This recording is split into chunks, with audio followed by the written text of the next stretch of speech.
it comes to sort of a divine case, when we're counting divinity and God and all those sort of things, we seem to always say, well, there's one divinity, one God here, but they each instantiate this divinity.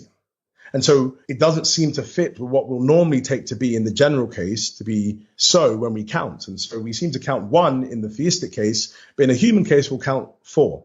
And that doesn't seem to be correct. And so if we are going correct here, and we say there's an instantiation relation between the persons and the universal of divinity, then there seems to be three divinities there. Three gods, yeah. Yeah, three gods or three. Yeah. And it's clear from my previous conversations with you and reading your work that you want to hold to a very traditional concept of essence, where it's a kind essence. It's because the individual has that it's a thing of a certain kind. So it's because this individual has the essence, humanity, that she is a human. And so you've clearly staked your claim on the three self side of Trinity theories and against the one self theories, as I call them, because you have three different things. I mean, a person is a being. It's not just a mode or a personality or an aspect. You've got three beings, the Father, Son, and Spirit, but each one seems to have, just whatever it takes to be a god. That's what it is to have the divine essence or nature, right?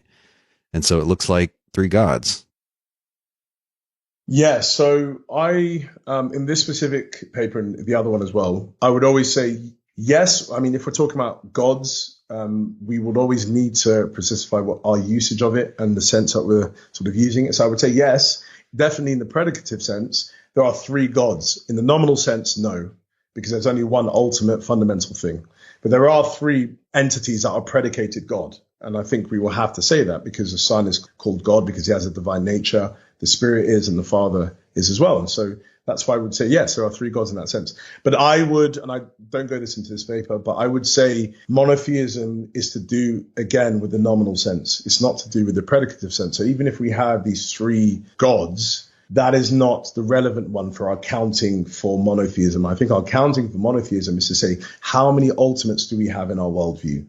Do we have one or do we have three? I'm clearly trying to say, because of this understanding of the Trinity, we have one ultimate thing, the Father. And so monotheism is relevant to that, even though there are three gods.